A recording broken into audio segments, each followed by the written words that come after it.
మీ అందరికీ నా వందనాలండి. ఈరోజు వాక్య సారాంశం ఏంటంటే, దేవుడు మనం ఏదైతే దేవుడిని అడుగుతున్నామో వాటన్నిటిని మనకు అనుగ్రహించే దేవుడు. చాలామంది భక్తులు బైబిల్ గ్రంథంలో అడిగి పొందుకున్నవారు అనేక మంది ఉన్నారు. వారి గురించి మనం ఇప్పుడు తెలుసుకుందాము. యాకోబు గురించి మనం తెలుసుకుందాము. ఆదికాండము 32వ అధ్యాయం 26వ వచనం. యాకోబు ఆశీర్వాదం కావాలని అడిగాడు. దేవుడు ఆ ఆశీర్వాదాన్ని అతనికి అనుగ్రహించాడు. ఆయన తెల్లవారుచున్నది గనుక నన్ను పోనిమ్మని అతడు, నీవు నన్ను ఆశీర్వదించితే గాని నిన్ను పోనీయనెను. యాకోబు ఇక్కడ సందర్భాన్ని మనం చూసినట్లయితే, యాకోబు ఒక మనుషుడితో రాత్రంతా పోరాడుతూ ఉంటాడు. తెల్లవారుచుండగా ఆ నరుడు అడుగుతాడు, నీ పేరేంటి అని అడిగినప్పుడు, నా పేరు యాకోబు అని చెప్తాడు. నువ్వు మనుషునితోనూ అలాగే దేవునితో పోరాడి గెలిచితివి. నీ ఇప్పటి నుంచి నీ పేరు యాకోబు అనబడదు, నీవు ఇశ్రాయేలు అనబడతావని అతడు ఆశీర్వదిస్తాడు. ఇక్కడ యాకోబు, నీవు ఆశీర్వదిస్తేనే కానీ నేను నిన్ను విడిచిపెట్టను, నిన్ను పోనివ్వనని ఇక్కడ గట్టిగా కూర్చున్నాడనమాట. చూశారండి, గట్టిగా పోరాడి యాకోబు ఇక్కడ ఆశీర్వాదాన్ని పొందుకున్నాడు. దేవుణ్ణి అడిగి పోరాడి ప్రార్థన చేసి ఇక్కడ యాకోబు ఆశీర్వాదాన్ని పొందుకున్నట్లు మనం చూడగలుగుతున్నాం. మనం కూడా ప్రార్థన చేసి మన ప్రార్థనలో పట్టుదల, విశ్వాసము, నిలకడ మనం చెప్పాను కదండి, ఇవన్నీ ఉన్నట్లయితే దేవునితో మనం ప్రార్థన చేసినట్లయితే దేవుడు ఖచ్చితంగా మన మొరను ఆలకించి మనం ఏవైతే అడుగుచున్నామో వాటిని అన్నిటినీ అనుగ్రహించే దేవుడు. అలాగే హన్నాను మనం చూసుకున్నట్లయితే, హన్నాని మనం జ్ఞాపకం చేసుకున్నప్పుడు ఏం గుర్తొస్తుంది? హన్నాకి గర్భఫలం లేదు. అయితే హన్నా దేవునికి ప్రార్థన చేసింది. ప్రార్థన చేసి ఆమె ఒక కుమారుని పొందుకుంది. సమూయేలు మొదటి గ్రంథము 1వ అధ్యాయం 20వ వచనం. హన్నా సంతానం కోసం దేవుణ్ణి అడిగింది, సంతానం పొందుకుంది. 1 సమూయేలు 1వ అధ్యాయం 20వ వచనం. గనుక హన్నా గర్భము ధరించి దినములు నిండినప్పుడు ఒక కుమారుని కని, నేను యెహోవాకు మొక్కుకొని వీరిని అడిగితిననుకొని వానికి సమూయేలు అని పేరు పెట్టెను. ఇక్కడ హన్నా ఏడ్చుకుంటూ దేవుని సన్నిధిలో ప్రార్థన చేస్తూ, ఆమె దేవునిలో లీనమైపోయి బాగా ప్రార్థన చేస్తూ ఏడుస్తూ ఆమె ప్రార్థన చేసినప్పుడు ఆమెకు దేవుడు ఒక కుమారుని అనుగ్రహిస్తాడు. నేను దేవునికి మొక్కుబడి చేసుకొని దేవునికి ప్రార్థన చేయడం ద్వారా ఈ కుమారనాకుడు జన్మించాడని అతనికి సమూయేలు అని పేరు పెట్టింది. ఇక్కడ హన్నా దేవునికి ప్రార్థన చేసి ఏడ్చి అక్కడ ఆశీర్వాదాన్ని పొందుకుంది. తర్వాత మనం సమూయేలుని చూసినట్లయితే, ఇప్పుడు హన్నా కన్న కుమారుడు ఉండే కదండి, ఆ సమూయేలు కూడా దేవునికి ప్రార్థన చేసి జ్ఞానాన్ని పొందుకుంటాడు. ఇది ఎక్కడుందంటే మొదటి రాజుల గ్రంథము 3వ అధ్యాయం 12వ వచనం. సమూయేలు జ్ఞానము కావాలని అడిగాడు, దేవుడుకు అతనికి జ్ఞానాన్ని అనుగ్రహించాడు. అయితే దేవుడు ఏమని సెలవిస్తున్నాడంటే, నీవు అలాగూ అడిగినందున నీ మనవి ఆలకించుచున్నాను, బుద్ధి వివేకములు గల హృదయము నీకు ఇచ్చుచున్నాను. పూర్వీకులలో నీ వంటివాడు ఒకడునూ లేడు, ఇక మీదట నీ వంటివాడును ఉండడు.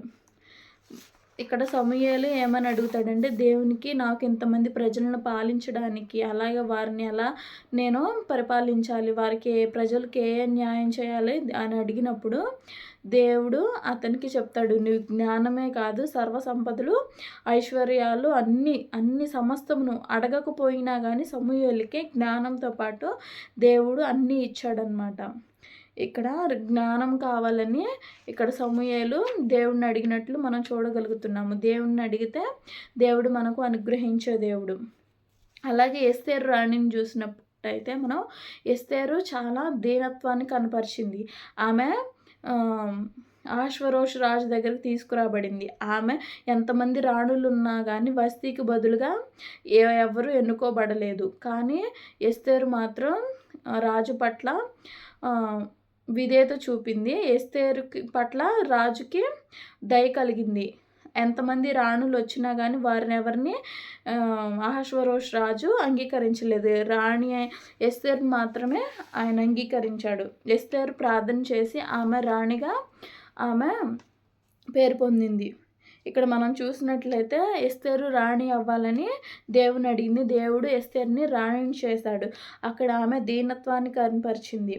ఎస్తేరు గ్రంథము 2వ అధ్యాయం 17వ వచనం. స్త్రీలందరికంటే రాజు ఎస్తేరును ప్రేమించెను, కన్యకులందరికంటే ఆమె అతని వలన దయాదాక్షిణ్యములు పొందెను.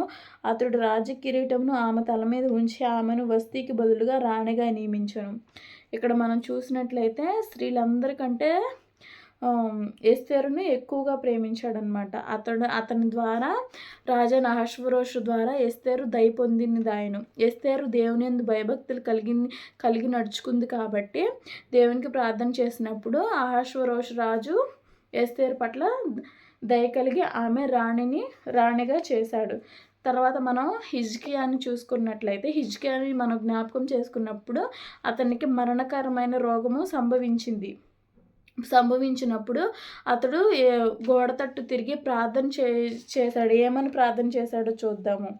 యెషయా గ్రంథము 38వ అధ్యాయము 3వ వచనం.